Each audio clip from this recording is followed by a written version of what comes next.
कि आपको रिकॉर्डिंग भी मुझे भेजनी होगी। ओके, सो स्टार्ट करते हैं आज की क्लास को। सबसे पहले सभी को एक बार फिर से गुड इवनिंग।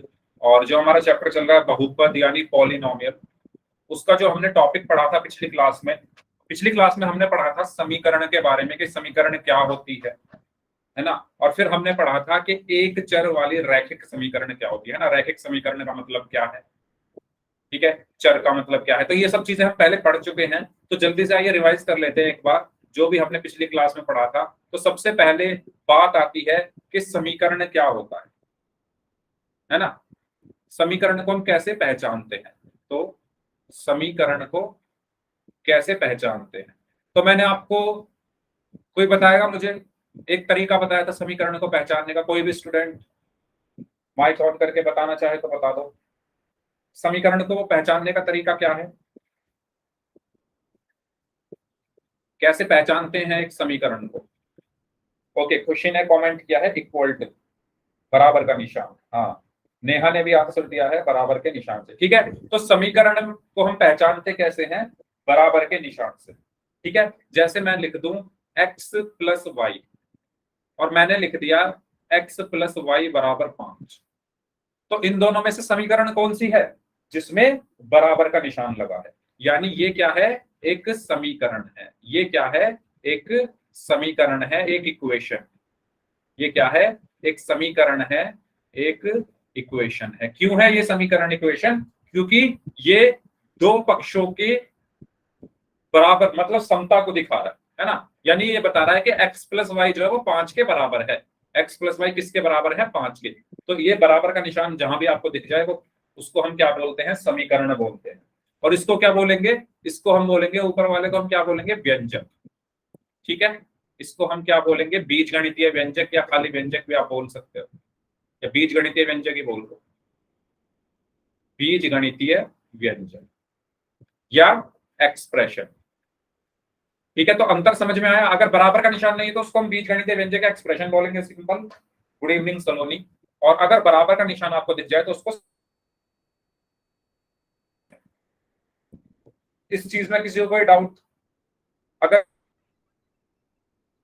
मुझे बता दो चैट बॉक्स में, ये चीज सबको क्लियर है।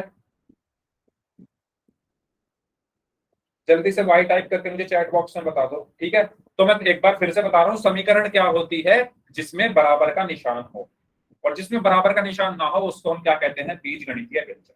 तो अंतर ये है दोनों में।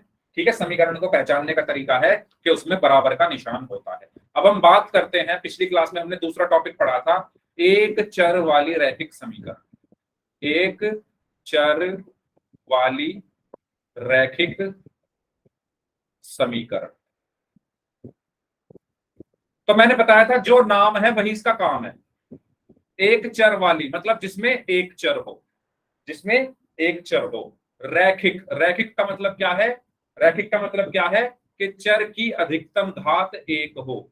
चर की अधिकतम घात कितनी हो, एक हो। चर की अधिकतम घात कितनी हो, एक। और समीकरण मतलब उसमें बराबर का निशान हो। ठीक है, क्या क्या हो, उसमें एक चर हो, और जो वो चर है, जो एक चर है उसकी अधिकतम घात कितनी हो, एक हो। उसमें क्या हो, एक चर हो, और उस चर की अधिकतम घात कितनी हो, एक हो, और उसमें बराबर का निशान हो। जहां पर ये तीनों चीजें आपको दिख जाए उसको हम क्या बोलेंगे, एक चर वाली रैखिक समीकरण। जैसे मैं यहां पर लिख दूं x प्लस 5 बराबर 9। तो आप देखो इसमें कितने चर हैं, जल्दी बताइए, इसमें कितने चर हैं, इसमें कितने चर हैं, एक। एक चर है। क्या है वो, एक चर क्या है इसमें, x है। ठीक है, तो इसमें एक चर है तो ये एक चर वाली हो गई, एक चर है तो ये एक चर वाली हो गई। अब चर की अधिकतम घात कितनी है, x की अधिकतम घात एक। कितनी है, एक ही है ना। मतलब जब x के ऊपर कोई घात आपको ना लिखी दिखे तो वहां पर हम एक मानते हैं, और उसकी अधिकतम घात एक ही है x की। तो ये क्या हो गई, रैखिक भी हो गई। और इसमें बराबर का निशान लगा हुआ है, इसमें बराबर का निशान भी लगा हुआ है, तो ये समीकरण भी हो गए। तो इसको हम बोलेंगे एक चर वाली रैखिक समीकरण, क्योंकि इसमें एक चर x है, इसकी अधिकतम घात एक है, और इसमें बराबर का निशान लगा है। क्लियर हुआ सभी को क्या होती है एक चर वाली रैखिक समीकरण? Linear equation in one variable, एक चर वाली रैखिक समीकरण क्या होती है? अगर सभी को समझ में आ गया है तो जल्दी से वाई टाइप करके बता दीजिए, और अगर किसी को कोई डाउट है तो पूछ लीजिए। इसके बाद फिर हम एक क्वेश्चन करते हैं पोल में, आपको उस क्वेश्चन का आंसर करना है। सबको क्लियर है? ओके। सभी बच्चे, जितने भी बच्चे क्लास में प्रेजेंट हैं, सभी पूरी एनर्जी के साथ बैठें और जल्दी जल्दी मुझे बताएं कि सबको समझ में आ गया है। सभी का मुझे रिस्पॉन्स चाहिए प्लीज। अगर किसी को नहीं समझ में आया है तो जल्दी से मुझसे पूछ लो। ओके, सबको आ गया है? चलो क्वेश्चन करते हैं। एक चर वाले रैखिक समीकरण के क्वेश्चन ये है, आपको इसमें से एक चर वाली रैखिक समीकरण की पहचान करनी है। मैं आपके सामने पोल भेज रहा हूं आपकी स्क्रीन पर। आप सबसे पहले क्वेश्चन को ध्यान से पढ़िए सभी लोग, और उसके बाद इसके चार ऑप्शन हैं, ए, बी, सी एंड डी, और पोल मैंने आपकी स्क्रीन पर भेज दिया है। बताइए इसमें से एक चर वाली रैखिक समीकरण कौन सी है? एक चर वाली रैखिक समीकरण की पहचान करनी है सभी को। आपको क्या क्या देखना है? सबसे पहले ढूंढना है चर, उसके बाद ढूंढना है रैखिक, और उसके बाद ढूंढना है समीकरण। ठीक है? यस, करिए। तीनों का मतलब मैंने आपको बता दिया है, तो सभी लोग इस क्वेश्चन का आंसर करें। एक चर का मतलब है कि जिसमें एक चर हो, रैखिक का मतलब है कि चर की अधिकतम घात एक हो, और समीकरण का मतलब है कि उसमें बराबर का निशान। तो इन तीनों चीजों को ध्यान में रखते हुए आप सभी लोग इस क्वेश्चन का आंसर करिए और मुझे बताइए कि इसमें से एक चर वाली रैखिक समीकरण कौन सी है। सभी लोग करें जल्दी से इस क्वेश्चन का आंसर। निम्न में से एक चर वाले रैखिक समीकरण को पहचानना है। सभी को पोल में आंसर करना है, जैसा कि आप लोग हर क्लास में करते हो। और अगर किसी को पोल में आंसर करना नहीं आता तो प्लीज मुझसे पूछ लेना। जितने भी स्टूडेंट क्लास में हैं सबको पोल में आंसर करना है इस क्वेश्चन का। एक चर वाला रैखिक समीकरण आपको पहचानना है कौन सा है इसमें से। आपके पास 1 मिनट है। हाँ जी, सभी लोग जल्दी से इस क्वेश्चन का आंसर करें, जल्दी जल्दी। ओके, अभी आधे लोगों का ही आंसर आया है। Very good.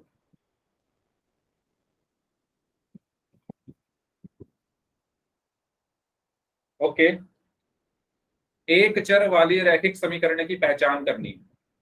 9 लोगों का आंसर आया है। 9 में से सिर्फ 11 में से 6 लोगों का आंसर सही है। 12 में से 7 लोगों का आंसर सही है। Very good. 3 लोग और बचे हैं। 13 में से 7 लोगों का आंसर सही है। 2 लोग और बचे हैं, जल्दी आंसर करिए इस क्वेश्चन का। निम्न में से एक चर वाले रैखिक समीकरण को पहचानना है। आपके पास लास्ट 5 सेकेंड्स। 5, 4, 3, 2, 1। तो एक चर वाला रैखिक समीकरण, मैंने आपको बताया था एक चर वाले रैखिक समीकरण कौन से होते हैं? कौन से होते हैं? जिसमें एक चर हो, है ना। लिख लेता हूं मैं यहां पर, एक चर वाला रैखिक समीकरण। देखो करना कैसे है। सबसे पहले क्या है? सबसे पहले है एक चर। तो एक चर किस किस में है? इसमें कितने चर हैं? चर क्या होते हैं? ए से लेकर जेड तक के सारे अंग्रेजी के जो अक्षर होते हैं उनको हम गणित में चर बोलते हैं। ठीक है, तो इसमें कितने चर हैं? एक है, और वो क्या है? एक्स। ठीक है, ओके। तो ये हमारा आंसर हो सकता है। पक्का नहीं पता, क्योंकि एक चर चाहिए था तो एक चर इसमें है, तो ये हो सकता है, नहीं भी हो सकता। आगे चलते हैं। दूसरे ऑप्शन में देखो इसमें कितने चर हैं। दूसरे ऑप्शन में भी एक ही चर है जो कि है एक्स। ठीक है, तीसरे ऑप्शन में देखो कितने चर हैं। तीसरे ऑप्शन में देखो कितने चर हैं, एक तो y है और एक z है, तो इसमें 2 चर हैं। लेकिन हमें तो एक चर वाला चाहिए था, हमें तो एक चर वाला चाहिए था, तो ये गलत है ना। क्योंकि हमें एक चर वाला चाहिए, लेकिन इसमें तो 2 हैं, एक तो y और एक z, तो ये गलत है। इसमें देखो इसमें कितने चर हैं, इसमें भी एक ही चर है जो कि x है, तो ये भी हमारा आंसर हो सकता है। तो हमने c को तो हटा दिया है, अब a b d पे देखते हैं। तो एक चर हमने ढूंढ लिया, अब हमें ढूंढना है रैखिक। हमें क्या ढूंढना है? रैखिक। रैखिक का मतलब होता है कि चर की अधिकतम घात 1। रैखिक का मतलब क्या है? कि चर की जो अधिकतम घात है वो 1 होनी चाहिए। चर की अधिकतम घात कितनी होनी चाहिए? 1 होनी चाहिए। ये किसका मतलब होता है? रैखिक। अगर कोई अगर कुछ भी रैखिक है, कोई भी रैखिक बहुपद है, तो उसमें क्या होता है? चर की अधिकतम घात 1 होती है। तो अब आप देखो, इसमें x है चर, पहले ऑप्शन में चर क्या है? x है, उसकी अधिकतम घात कितनी है? 1 ही तो है, 1 ही है ना, तो ये हमारा आंसर हो सकता है। इसमें भी चर की अधिकतम घात 1 ही है, तो ये भी हमारा आंसर हो सकता है। ये तो सी तो हट गया। डी देखो, इसमें चर की अधिकतम घात कितनी है? चर क्या है? x, और उसकी घात कितनी है? अधिकतम 2। तो ये हमारा आंसर नहीं होगा, क्योंकि चर की अधिकतम घात कितनी होनी चाहिए? 1 होनी चाहिए, तभी वो रैखिक होगा। अब बात करते हैं समीकरण। तो एक चर वाला रैखिक क्या चाहिए? समीकरण। समीकरण की पहचान मैंने क्या बताई थी? समीकरण की पहचान होती है कि बराबर का निशान लगा होना चाहिए। समीकरण की पहचान क्या है? कि बराबर का निशान होना चाहिए, यानी दायां पक्ष और बाएं पक्ष को बराबर दिखाई देना चाहिए। तो आप देखो, पहले वाले ए ऑप्शन में क्या बराबर का निशान लगा है? कहीं पर नहीं लगा, तो ये हमारा हट गया। दूसरे वाले ऑप्शन में बराबर का निशान लगा है, बिल्कुल लगा है, ये लग रहा बराबर का निशान। ठीक है, तो इसमें एक चर है x, ठीक है, इसमें एक चर है x, उसकी अधिकतम घात 1 है, और इसमें बराबर का निशान भी लगा है, इसीलिए ऑप्शन बी क्या होगा? सही आंसर होगा, एक चर वाला रैखिक समीकरण होगा। समझ में आया सभी को कैसे होगा? क्योंकि इसमें एक चर है जो कि x है, चर की अधिकतम घात 1 है, इसलिए रैखिक है, और इसमें बराबर का निशान लगाए, इसलिए समीकरण है। बताइए, सबको क्लियर हुई ये चीज? तो जिन जिन बच्चों ने बी आंसर दिया था उनका आंसर सही है। जिन्होंने ए आंसर दिया था, कुछ बच्चों ने ए आंसर दिया था, तो ए कैसे हो सकता है? उसमें बराबर का निशान नहीं है, और अगर बराबर का निशान नहीं है तो वो समीकरण नहीं है। कुछ बच्चों ने डी आंसर दिया था, डी भी नहीं हो सकता, क्योंकि इसमें चर की अधिकतम घात 2 है। ओके, चलो, तो इसका सही आंसर होगा ऑप्शन बी। एक और सवाल करें, सभी लोग रेडी? ध्यान से करना उस क्वेश्चन को, ठीक है? चलो करते हैं। क्वेश्चन आपके सामने ये है, आपको इसमें से एक चर वाला रैखिक समीकरण पहचानना है और पोल में आंसर करना है। पोल में आपकी स्क्रीन पर भेज रहा हूं। अगर किसी स्टूडेंट को नहीं पता कि सर पोल में कैसे आंसर करते हैं, तो आप लोग मुझसे पूछ लो। सबको पता है ना? पता होगा, क्योंकि आप काफी टाइम से क्लास कर रहे हो, रोज आंसर देते भी हो पोल में, ठीक है? तो सभी लोग जल्दी से इस क्वेश्चन का आंसर करें। वेरी गुड, एक स्टूडेंट का आंसर आया है, उनका आंसर एकदम सही है। एक चर वाले रैखिक समीकरण आपको पहचानना है इसमें से। एक चर वाला रैखिक समीकरण इसमें से कौन सा है?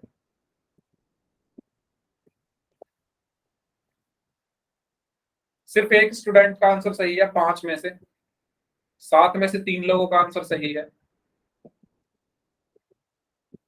बाकी लोग भी आंसर करें इस क्वेश्चन का। ओके ओके ओके, जल्दी आंसर करिए जो लोग बच गए हैं। वेरी गुड, वेरी गुड, 3 लोग और बचे हैं, जल्दी आंसर करें।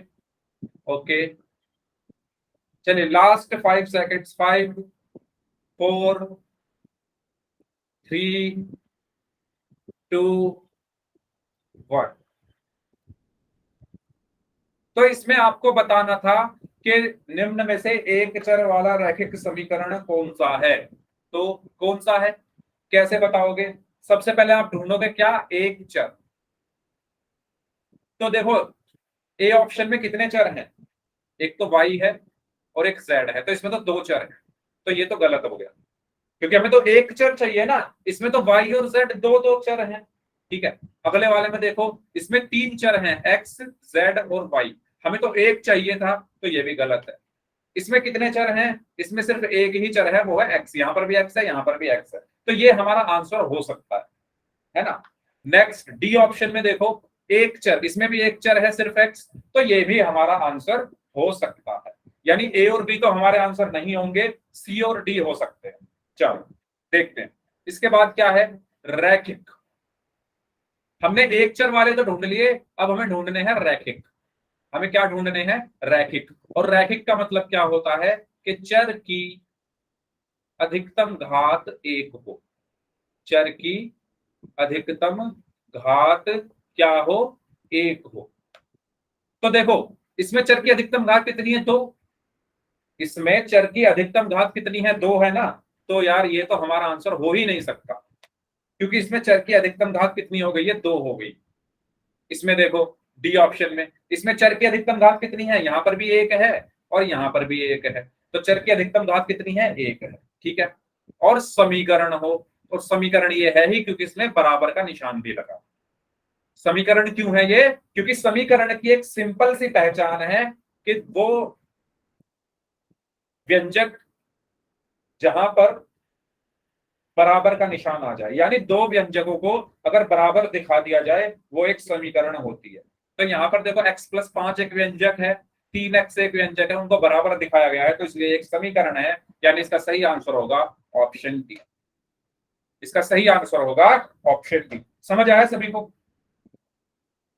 तो ये था हमारा एक चर वाले रैखिक समीकरण के बारे में। तो आसान टॉपिक था, जैसा नाम था, जो नाम में लिखा हुआ था वही हमें करते जाना था। सबसे पहले एक चर ढूंढना था, फिर रैखिक ढूंढना था, और फिर समीकरण ढूंढना था। तो अगले टॉपिक की तरफ अब हम शुरू करते हैं, जो कि है, अच्छा टॉपिक पर जाने से पहले पिछली क्लास का आपका रिजल्ट है, आप देख सकते हो। पिछली क्लास शुभम गुप्ता, खुशी, रितु, संजीव, नेहा, दिलीप रे, नेहा, शिवानी एंड गुड्डू कुमार नाम से हैं, एंड रमेश भारती नाम से हैं, गजेंद्र, सलोनी, प्रीति, निकिता, महिमा, अमन एंड सोमाली, लक्ष्य तिवारी, राज एंड अनिकेत कुमार, अनिकेत नाम से जो स्टूडेंट, इन सबने पिछली क्लास में पोल में आंसर्स किए थे, और जिनके सभी आंसर सही थे उनका नाम शुभम गुप्ता एंड गजेंद्र, सलोनी, यस, इन 3 लोगों ने सभी क्वेश्चंस के सही आंसर दिए थे। बाकी जिनका एक एक गलत हो गया था उनके नाम है खुशी, मतलब 8 में से इनके 7 सही थे। बहुत अच्छा रिजल्ट है ये भी, 8 में से 7। तो खुशी, रितु, संजीव, नेहा, शिवानी एंड इनके अलावा निकिता, इनके 8 में से 7 क्वेश्चन सही थे। ठीक है, और रमेश भारती नाम से जो स्टूडेंट है और महिमा कुमारी नाम से जो स्टूडेंट हैं, इनके 8 में से 6 सही थे। ठीक है, और बाकी आप अपना उपस्थिति समय भी देख सकते हो कि कितनी देर आप क्लास में रुके। तो ये रिजल्ट मैं आपको व्हाट्सएप ग्रुप पर भेज देता हूँ, क्लास में भी मैंने आपको दिखा दिया है।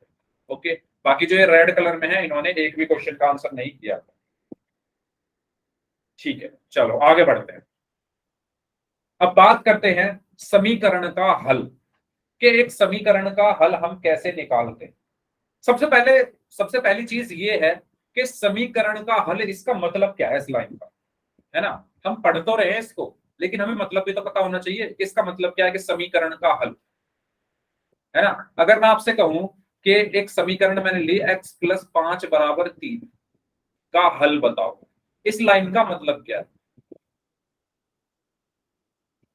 है ना। मैंने एक सवाल लिया कि x+5 = 3 का हल बताओ, इसका हल बताओ, इसका मतलब क्या है।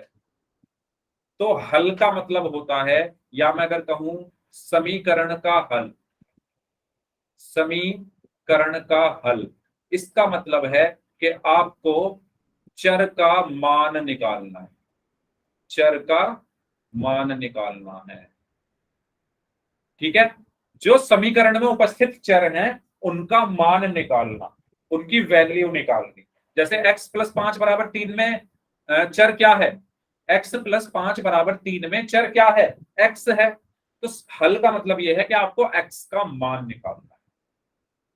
ठीक है, हल का मतलब क्या है कि आपको x का मान निकालना है। अगर मैं कहूं, अगर मैं यहां पर लिख दूं कि x + y = 5 का हल बताओ, तो आपको क्या करना है, हल का मतलब होता है कि x और y का मान निकालना।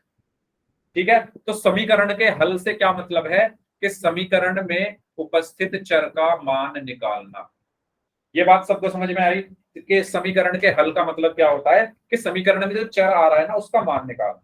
अगर मैं लिख दूं, अगर मैं एक समीकरण लिख दूं कि 2x+5 = 10, मैंने ये लिख दिया, और मैं कहूं कि इसका हल बताओ क्या होगा, तो इसका मतलब क्या है कि आपको x का मान निकालना। ठीक है, समझ में आया? अगर मैं कहूं कि इसका हल बताओ, का हल बताओ, तो इसका मतलब क्या होता है कि आपको x का मान निकालना,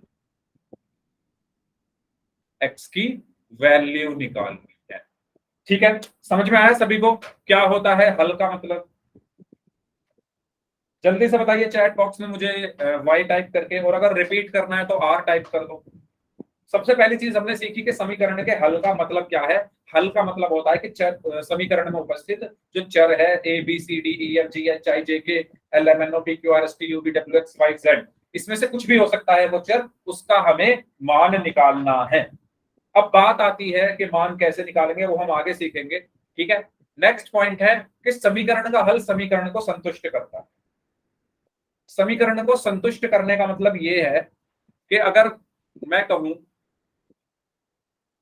x प्लस 5 बराबर 7, तो इस समीकरण का जो हल होगा ना, इस समीकरण का जो हल होगा, यानी जो x का मान होगा, वो क्या करेगा, इस समीकरण को संतुष्ट करेगा। संतुष्ट करने से मतलब ये है कि अगर मैं x का मान इसमें रख दूं, तो इसका जो बायां पक्ष है, इसका जो बायां पक्ष है वो दाएं पक्ष के बराबर होगा। ठीक है, तो संतुष्ट करने का मतलब क्या है कि बायां पक्ष और दायां पक्ष दोनों बराबर हो जाए, एलएचएस और आरएचएस बराबर हो जाए, उसको हम कहते हैं समीकरण को संतुष्ट करना। ठीक है, चर के मान के लिए क्या हो जाए, बायां पक्ष और दायां पक्ष बराबर हो जाए, उसको हम कहते हैं क्या, समीकरण को संतुष्ट करना। सबको क्लियर हुआ ये चीज सभी को क्लियर हुई कि क्या मतलब है समीकरण को संतुष्ट करने का? समीकरण को संतुष्ट करने का मतलब यह है कि पहले आप एक्स का मान निकालो, उसके बाद एक्स का मान इसमें रखकर देखो, एलएचएस में यानी बाएं पक्ष में रखो, तो वो 7 आना चाहिए, यानी आरएचएस यानी दाएं पक्ष के बराबर आना चाहिए। ठीक है, तो ये होता है समीकरण को संतुष्ट करने का मतलब। अब जैसे ये एक सवाल है कि क्या x बराबर 3 समीकरण 2x माइनस 2 बराबर 4 का एक हल है। आपको बताना है कि क्या x बराबर 3 समीकरण 2x माइनस 2 बराबर 4 का एक हल है। तो इसको कैसे करोगे? अगर x बराबर 3 इस समीकरण को संतुष्ट करता है तो वो उसका हल होगा। अगर मैं यहां पर x की जगह 3 रख दूं, ठीक है, और x की जगह 3 रखने पर बायां पक्ष और दायां पक्ष बराबर आ जाए, तो वो समीकरण का हल होगा। करके देखते हैं। यहां पर आपको समीकरण दी हुई है 2x माइनस 2 बराबर 4। ठीक है, ये क्या है, बायां पक्ष है क्योंकि ये बाईं ओर है, ये बराबर के बाईं ओर है, तो इसको मैं क्या बोलूंगा, बायां पक्ष या एलएचएस। ठीक है, 4 क्योंकि बराबर के दाईं ओर है, तो इसको मैं क्या बोलूंगा, दायां पक्ष या आरएचएस। ठीक है, मैं क्या ले रहा हूं, मैं एलएचएस को ले रहा हूं। ठीक है, यानी मैंने एलएचएस को उठाया। एलएचएस क्या है, 2x माइनस 2, और अब मैं इस एलएचएस में x बराबर 3 रख रहा हूं। इस एलएचएस में मैं x की जगह क्या रख रहा हूं, 3 रख रहा हूं। तो रखते हैं, 2x का मतलब क्या है कि 2 की x में गुणा हो रही है, यानी 2 गुणा x माइनस 2। x की जगह मैंने 3 रखा, तो 2 गुणा 3 माइनस 2। अब 2 गुणा 3 कितना हुआ, 6, 6 माइनस 2, और 6 माइनस 2 कितना हुआ, 4। तो ये मेरा क्या आया, एलएचएस। तो एलएचएस मेरा क्या आया है, एलएचएस मेरा क्या आया है, 4। अब आरएचएस देखो, आरएचएस क्या है, आरएचएस भी तो 4 ही है, आरएचएस भी तो 4 ही है। बात समझ में आई सभी को? एलएचएस, हाँ, एलएचएस मैंने एक्स की जगह 3 रखा, 2 दिया 6, और 6 में से 2 गया तो 4 बचा, ये मेरा एलएचएस आया। ठीक है, और आरएचएस हमें पहले से ही पता है कि 4 है, मैंने लिखा हुआ है। तो यहां से मुझे क्या पता चला कि जो एलएचएस है यानी जो बायां पक्ष है वो दाएं पक्ष के बराबर है। बायां पक्ष बराबर दायां पक्ष, या एलएचएस बराबर आरएचएस। अगर बायां पक्ष और दायां पक्ष आपस में बराबर है तो मैं क्या कहूंगा कि x बराबर 3 समीकरण का हल है। ठीक है, मैं क्या कहूंगा कि x बराबर 3, अतः x बराबर 3 समीकरण का हल है। समीकरण का हल है। आया सबको समझ में? ठीक है। समीकरण का हल का मतलब क्या होता है कि x का मान अगर मैं यहां पर रख दूं तो बायां पक्ष और दाएं पक्ष दोनों बराबर आ जाए। तो वो आ तो रहे हैं, x की जगह मैंने 3 रखा बाएं पक्ष में तो 4 आया, और जो दायां पक्ष है RHS है वो पहले से ही 4 है, तो बायां और दायां दोनों बराबर, इसलिए x बराबर 3 समीकरण का हल है। ये चीज सभी को क्लियर हुई? जल्दी से बताइए, सबको समझ आ गया ये क्वेश्चन कैसे किया? अगर कोई डाउट हो तो पूछ लो। अगर ये बराबर ना आते, है ना, अगर ये बराबर ना आते, मान लो मैं x की जगह 5 रख देता यहां पर और वो बराबर नहीं होता, तो मैं क्या कहता, x बराबर 5 समीकरण का हल नहीं। ठीक है, चलो आगे बढ़ते हैं। अब बात करते हैं किस कैसे हम समीकरण को हल करते। तो आपके सामने एक समीकरण है 2x - 3 बराबर 5 का हल ज्ञात कीजिए। मतलब हल का मतलब मैंने अभी क्या बताया कि हमें क्या करना है, x का मान निकालना है, यानी समीकरण में उपस्थित चर का मान निकालना है। समीकरण के हल का मतलब क्या है कि समीकरण में उपस्थित चर का मान मुझे निकालना है। समीकरण में उपस्थित चर का मान, और समीकरण में उपस्थित चर का मान क्या है, सॉरी, समीकरण में उपस्थित चर क्या है, x है। समीकरण में उपस्थित चर क्या है, x है। तो यानी मुझे क्या निकालना है, x का मान निकालना। तो समझ में आया हमें करना क्या है क्वेश्चन में? हल ज्ञात करना है। हल ज्ञात करने का मतलब होता है कि समीकरण में उपस्थित चर का मान निकालना, और समीकरण में उपस्थित चर क्या है, x है। तो इसका मतलब हमें x का मान निकालना है। यहां तक क्लियर कि हमें करना क्या है? सबसे पहले तो हमें यही पता होना चाहिए ना कि हमें क्वेश्चन में करना क्या है, हमें x का मान निकालना। ठीक है, अगर सबको यहां तक क्लियर है तो जल्दी से y टाइप कर दीजिए चैट बॉक्स में। जल्दी से सभी लोग y टाइप करके मुझे बता दो। सॉरी, सभी लोग जल्दी से y टाइप करके बता दीजिए। ठीक है, तो चलो निकालते हैं। तो समीकरण का हल ज्ञात करने के लिए आपको सबसे पहले ये चीज सभी को पता होनी चाहिए, हो सकता है पता भी हो, कि मान लो प्लस का चिन्ह है, ठीक है, और ये बराबर के दूसरी तरफ मुझे ले जाना है। बराबर के दूसरी तरफ अगर मुझे ले जाना है, ठीक है, प्लस का चिन्ह बराबर के दूसरी तरफ जाकर क्या बन जाता है, माइनस। माइनस का चिन्ह बराबर के दूसरी तरफ जाकर क्या बन जाता है, प्लस। गुणा का चिन्ह बराबर के दूसरी तरफ जाकर क्या हो जाता है, भाग। और भाग का चिन्ह बराबर के दूसरी तरफ जाकर क्या हो जाता है, गुणा। ये बात समझ में आई सभी को? अगर नहीं आई होगी तो मैं अभी क्वेश्चन करूंगा, उसमें समझ में आ जाएगी। अभी बस आप इतना जान लो कि मान लो बराबर का निशान लगा हुआ है, ठीक है, ये बराबर का निशान लगा हुआ है और इस तरफ प्लस है, और मुझे इस प्लस को उठाकर इधर ले जाना है, यानी बराबर के दूसरी तरफ ले जाना है। तो ये प्लस उधर जाके क्या हो जाएगा, माइनस हो जाएगा। ठीक है, तो ये प्लस उधर जाकर क्या बन गया, माइनस। ऐसे ही मान लो ये बराबर का निशान लगा है और इस तरफ माइनस है, और मुझे इसको उठाकर इस तरफ ले जाना है, तो ये दूसरी तरफ जाकर क्या बन जाएगा, प्लस बन जाएगा। एक क्वेश्चन करते हैं, यही क्वेश्चन कर देते हैं, 2x - 3 बराबर 5 का हल ज्ञात करना है। ठीक है, तो समीकरण क्या है, 2x - 3 बराबर 5। तो सबसे पहला काम आपको करना है कि बराबर के एक तरफ तो आप ले लो सारे चर, सुन रहे मेरी बात, बराबर के एक तरफ तो लिख लो सारे चर, और बराबर के दूसरी तरफ लिख लो सारे अचर। बराबर के एक तरफ तो सारे जो जितने भी चर हैं, चर वाली जो संख्याएं हैं, यार ये कह सकते हो, उसको एक तरफ लिख लो और अंकों को दूसरी तरफ या संख्याओं को दूसरी तरफ। तो देखो कैसे करेंगे। चर क्या है, 2x, x क्या है इसमें चर है, तो इसको मैं यही रहने देता हूं। ये भी संख्या है और ये भी संख्या है। मैं यहां से क्या करूंगा, इन संख्याओं को एक साथ लिख लेता हूं।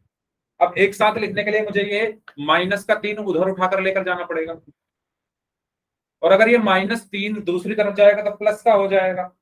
ठीक है, तो बराबर ऐसे का ऐसे ही, 5 ऐसे का ऐसे ही, -3 उधर गया तो +3 हो गया। यहां तक कोई डाउट?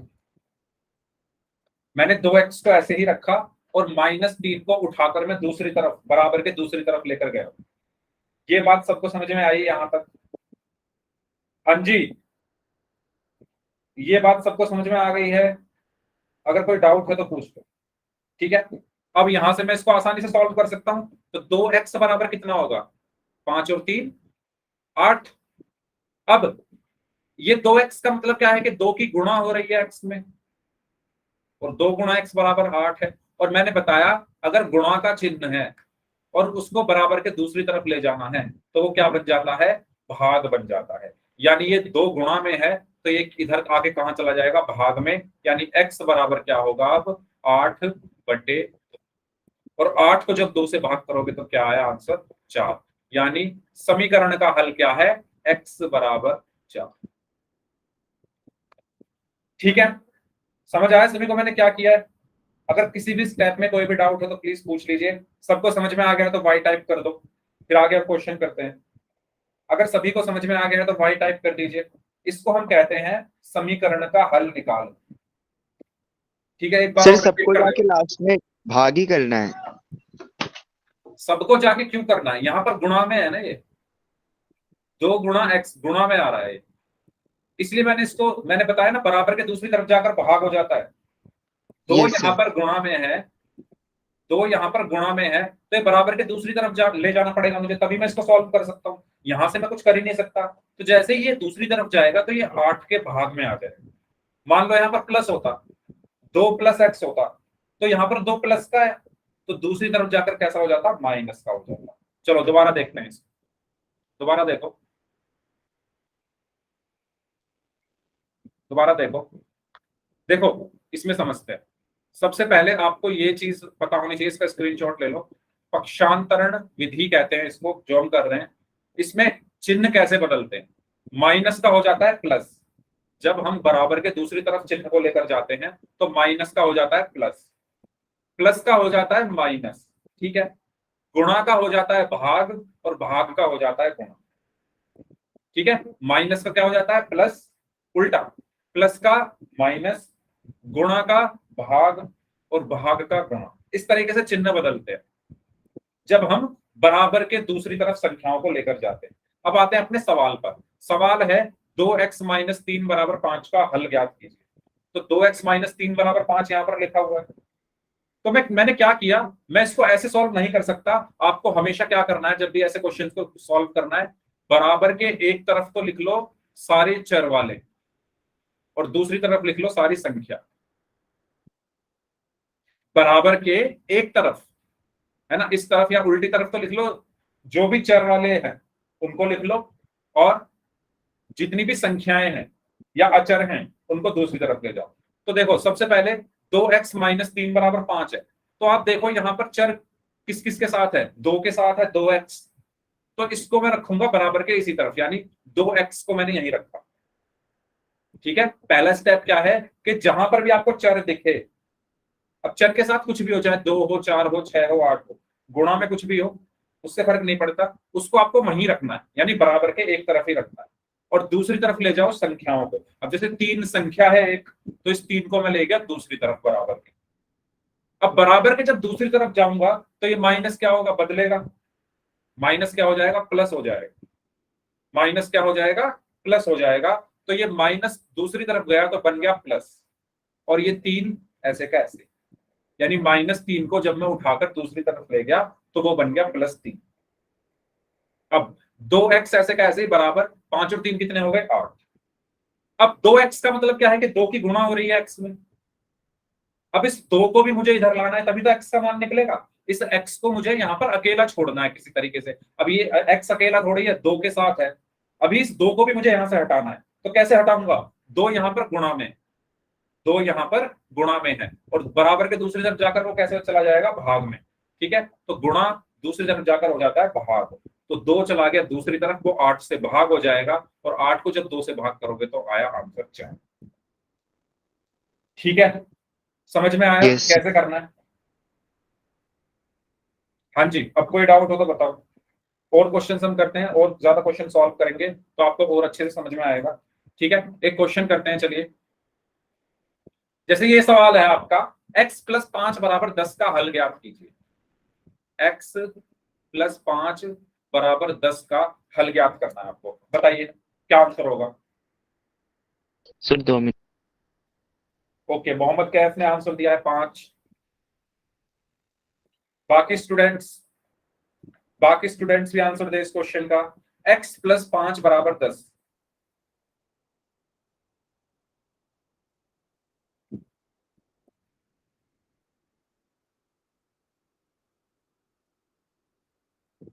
ओके, एक स्टूडेंट ने और आंसर दिया है, नेहा।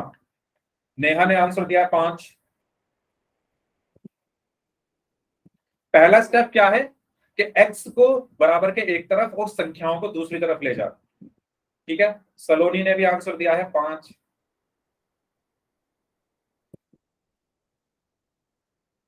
संजीव ने आंसर दिया है 5।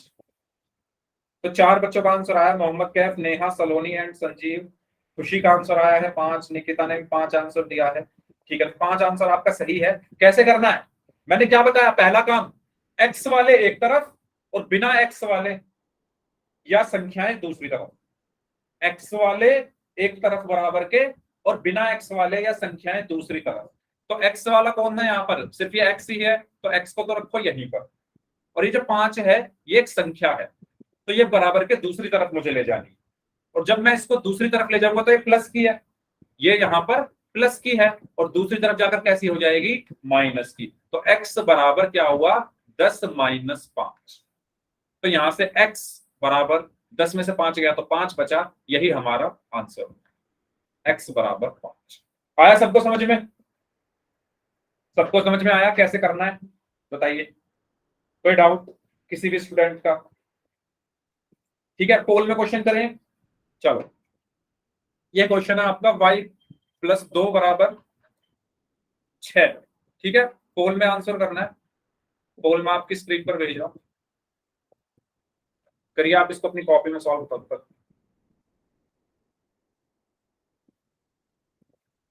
अभी बच्चे, इसके 4 ऑप्शन हैं, option A, option B, option C and option B. Poll मैंने आपकी स्क्रीन पर भेज दिया है। y प्लस 2 बराबर 6 का हल ज्ञात करना है, बताइए क्या होगा।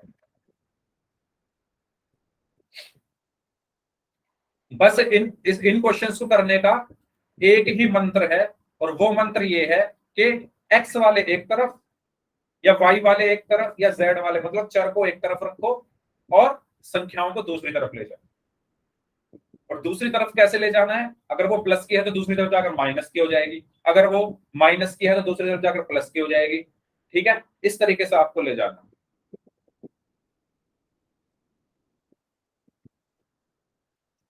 ओके, 6 लोगों का आंसर आ गया है, बाकी लोग भी आंसर करें इस क्वेश्चन का पोल में।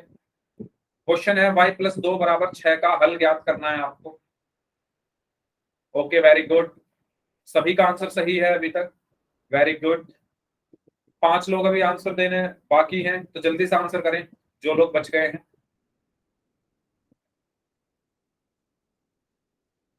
ओके, 4 लोग और बचे हैं, जल्दी आंसर करिए इस क्वेश्चन का। सभी लोग जल्दी से आंसर करें, 3 लोग और बचे हैं। लास्ट 10 सेकंड हैं आपके पास, 10 सेकंड्स।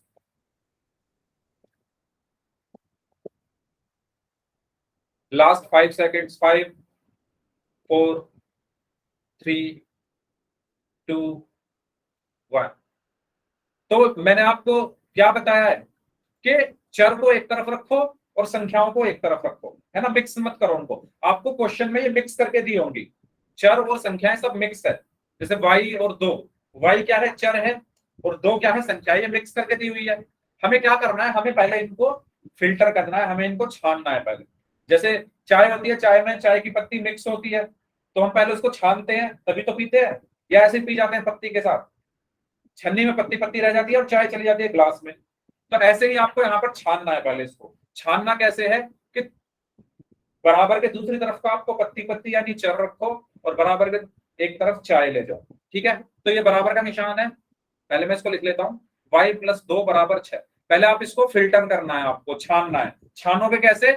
चर एक तरफ, संख्याएं दूसरी तरफ। तो ये चर है भाई, इसको यहीं पर रखो, और ये 2 जो है वो प्लस का है, और ये एक संख्या है, तो इसको मैं उठाऊंगा और दूसरी तरफ ले जाऊंगा। अब प्लस दूसरी तरफ जाकर माइनस हो जाएगा, तो y बराबर क्या हुआ? 6 माइनस 2। ठीक है, यहां तक क्लियर हुआ?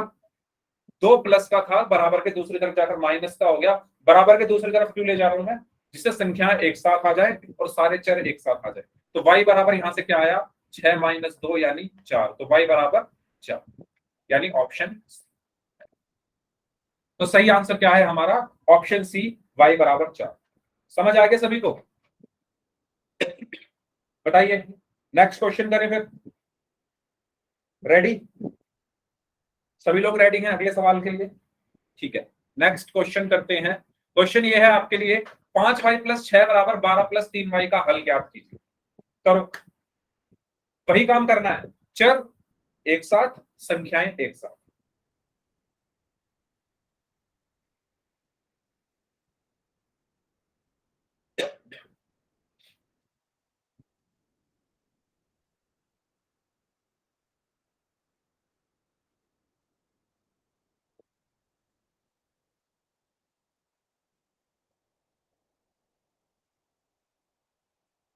चैट बॉक्स में आंसर करिए। 5y प्लस 6 बराबर 12 प्लस 3y का हल ज्ञात करना है, यानी y का मान निकालना है।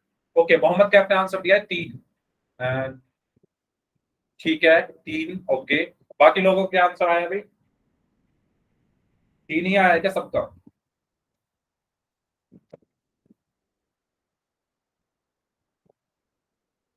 कैसे करोगे? सबसे पहले चर को एक तरफ लिख लो। देखो यहां पर सब मिक्स है,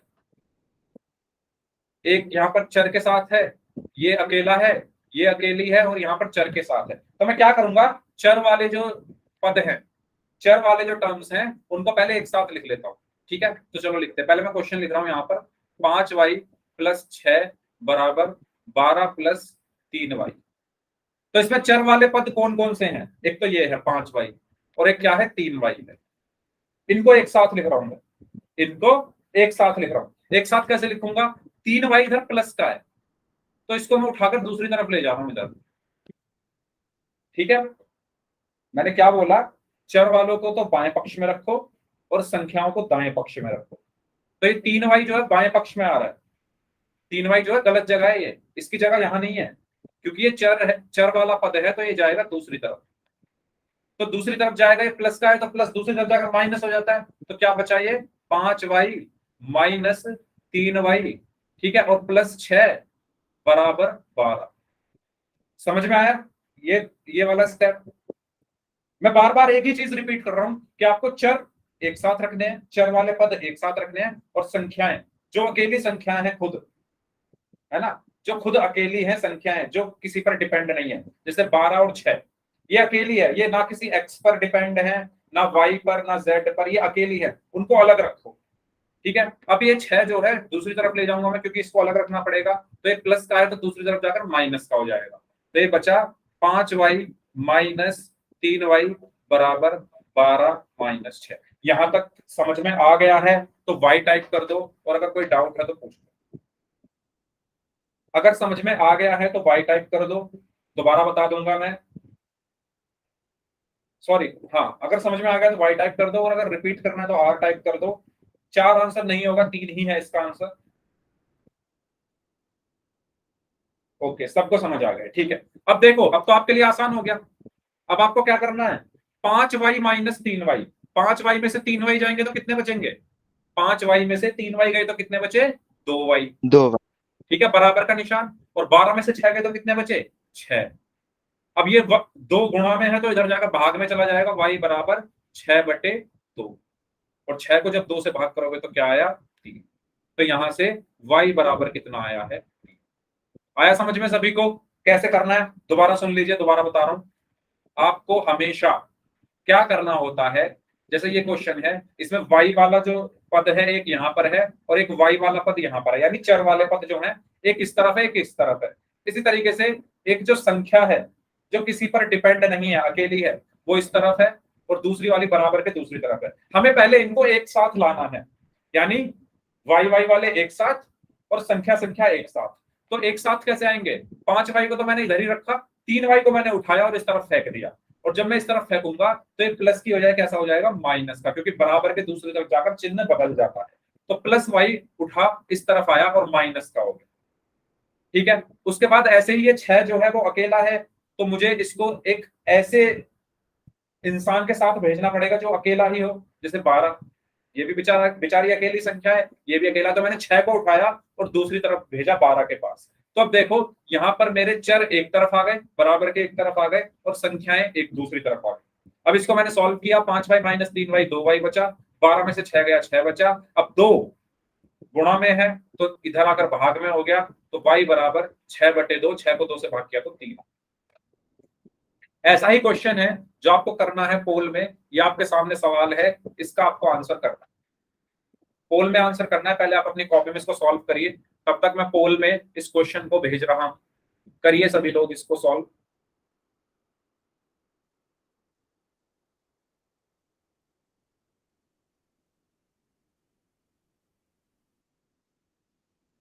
इसको कहते हैं समीकरण को हल करना, समीकरण को सॉल्व करना।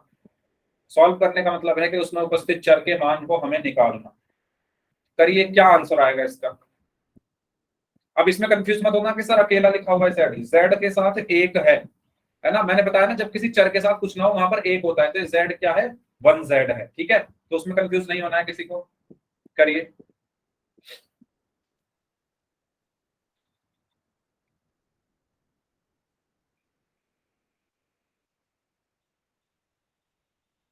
अभी किसी का भी आंसर सही नहीं है। ओके, 3 में से एक स्टूडेंट का आंसर सही है जिन्होंने अभी अभी आंसर दिया है।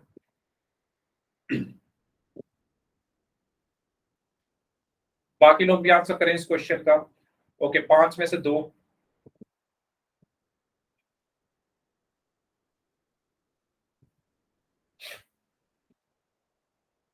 ओके, 6 में से 3 लोगों का सही है आंसर। सभी लोगों को पोल में आंसर करना है, 1 मिनट है आपके पास, आराम से करिए, कोई जल्दबाजी ना करें। अगर और टाइम चाहिए तो बता दो, और टाइम मिल जाएगा, लेकिन ध्यान से करना है।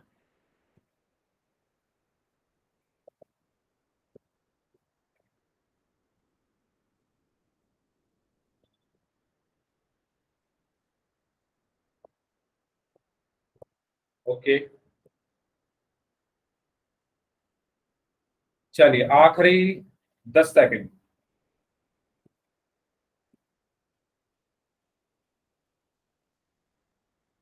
Last 5 seconds. 5, 4, 3, 2, 1। अच्छा एक बात बताओ, अगर 2 को 2 से भाग दोगे तो क्या आएगा? 0 आएगा या 1 आएगा? कुछ बच्चों ने आंसर दिया है एक 0, कुछ बच्चों ने आंसर दिया है 0।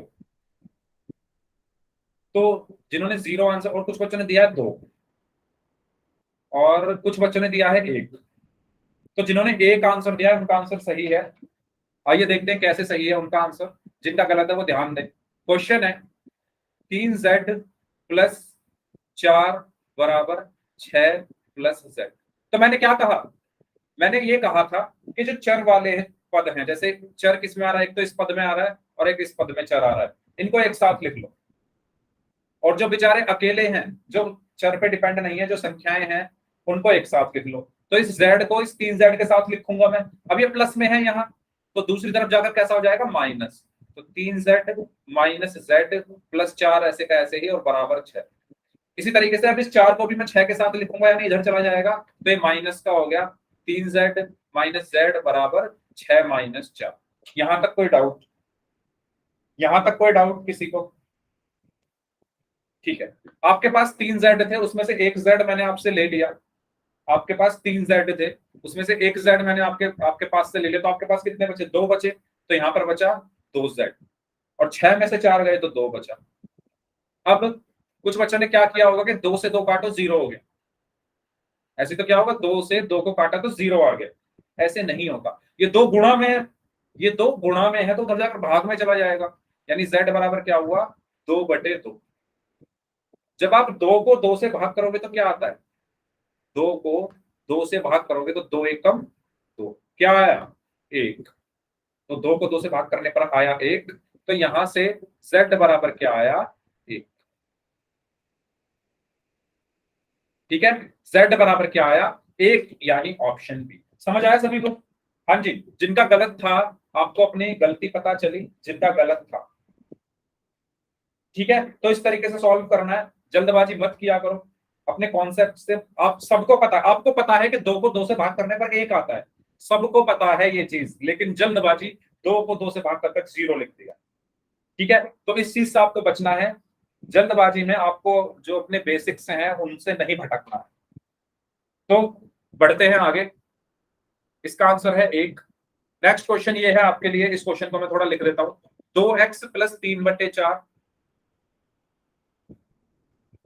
बराबर 19/4। इसको सॉल्व करना, x का मान निकालना है सभी को। कैसे करेंगे? x का मान निकाल कर बताइए, देखते हैं कितने बच्चे सही आंसर करते हैं इसका।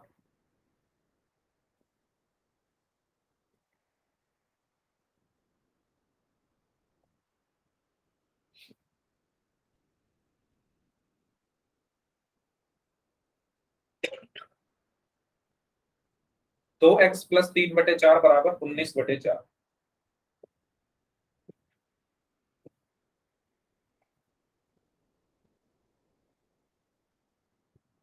किसी स्टूडेंट का आया आंसर? वही चीज करनी है, संख्याओं को एक तरफ ले जाना है। ओके, मोहम्मद कैफ ने आंसर दिया है 2। Very good.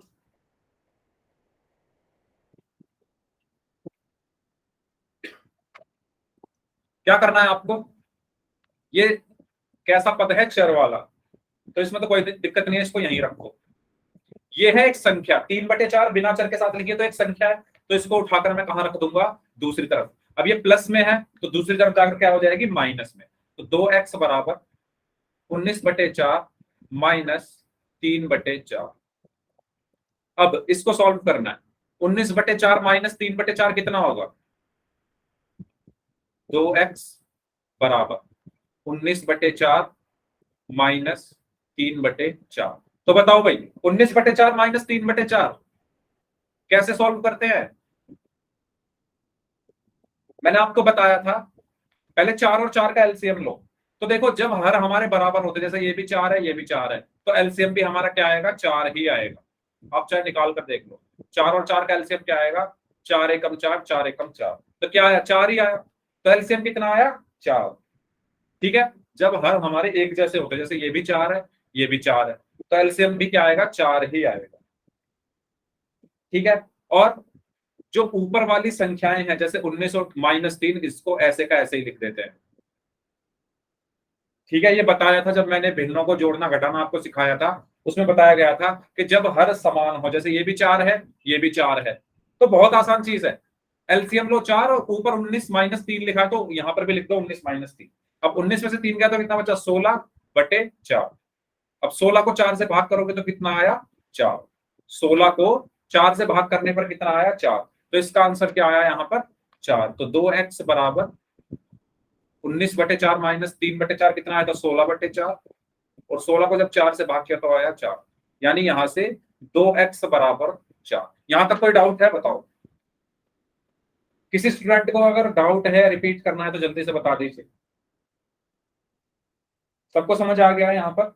बहुत आसान है ऐसी भिन्नों को सॉल्व करना जहां पर हर बराबर होते हैं। कुछ नहीं करता करना, नीचे 4 4 है दोनों जगह, तो नीचे 4 लिखो, 19 में से 3 घटाओ, 16/4। 16 को 4 से भाग किया तो 4 आ गया। अब 2x बराबर 4, 2 यहाँ पर गुणा में है, तो दूसरी तरफ जाकर कैसा हो जाएगा? भाग में। तो x बराबर 4 को 2 से भाग करोगे तो क्या आया? 2, यानी x बराबर आया। ठीक है, इस तरीके से हमें सॉल्व करना है। डन? समझ आया सभी को? ऐसा ही सेम क्वेश्चन है पोल में। जल्दी बताओ, सबको क्लियर है कैसे करना है? अगर कोई डाउट है तो पूछ लो। क्वेश्चन करें पोल का। रेडी सभी लोग? सबको समझ में आ गया है तो जल्दी से एक बार वाई टाइप करके बता दो सभी लोग, फिर एक क्वेश्चन करते हैं पोल में। लास्ट क्वेश्चन, एक और कुछ इसी तरीके का क्वेश्चन है, चलो करते हैं। क्वेश्चन है आपके लिए, इसको आपको सॉल्व करना है, पोल में आंसर करना है आपको। पोल में आपकी स्क्रीन पर भेज रहा हूं।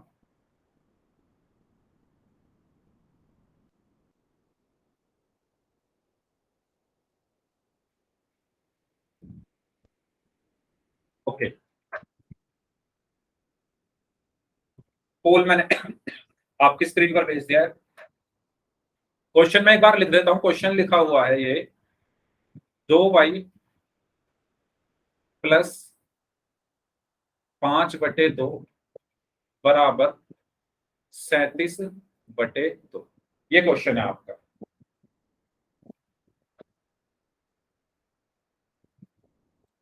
सभी लोग इस क्वेश्चन का आंसर करें ध्यान से।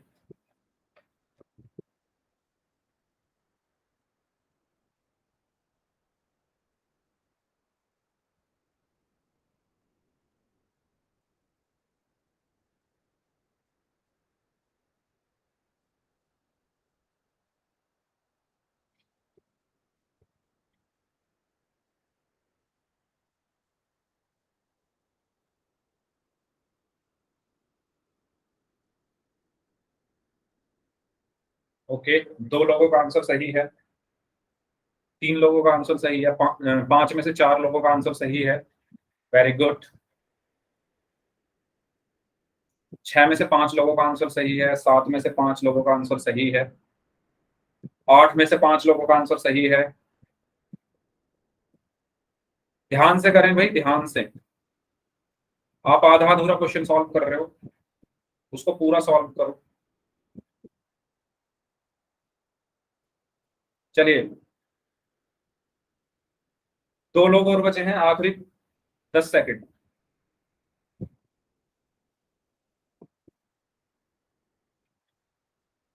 चलो वेरी गुड। 13 में से 9 लोगों का आंसर सही है, 4 का गलत है।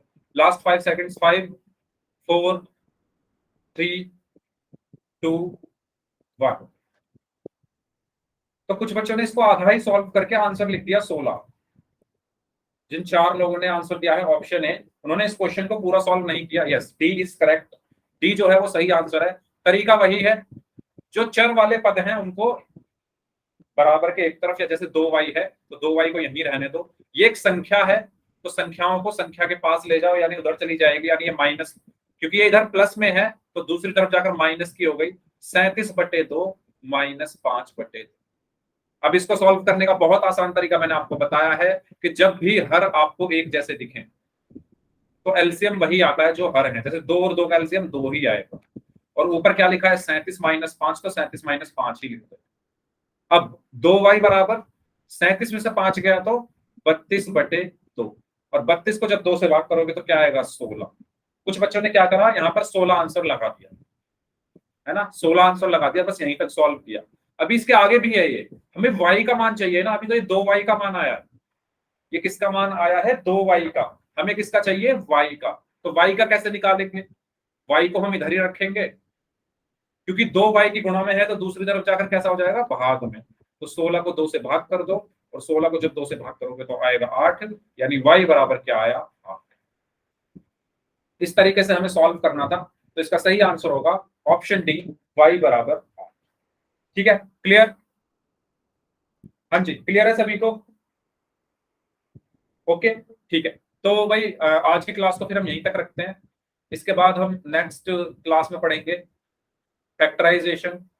ठीक है, कैसे हम कॉमन लेते हैं चीजों को, गुणनखंड कैसे करते हैं।